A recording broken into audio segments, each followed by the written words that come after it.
दीवाने हैं दीवाने, एक नज़र चाहिए।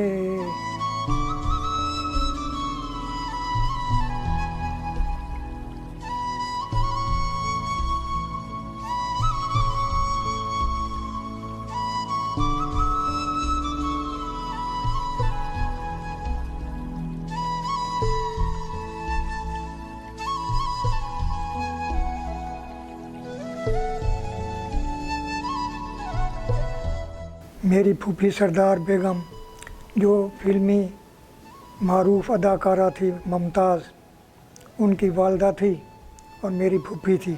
सन 77 में मैं गया, 80 में मेरी शादी हुई बम्बई में। उनका ताल्लुक़ बम्बई से था। घरेलू नाम उनका रिहाना खान था और फिल्मी नाम संजना था उसका। उससे मेरे दो बच्चे हैं।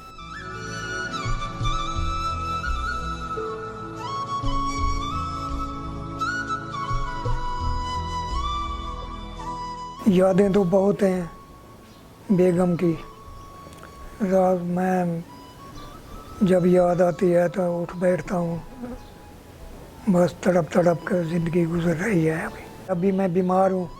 आप उस वक्त आए जब दुनिया का होश नहीं है।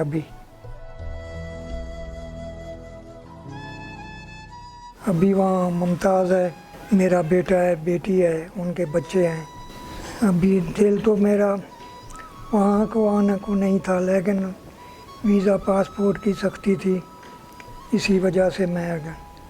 अब दिल करता है कि मेरे इतने वसाइल भी नहीं है, दिल करता है कि मैं वहाँ उड़ कर चला जाऊँ।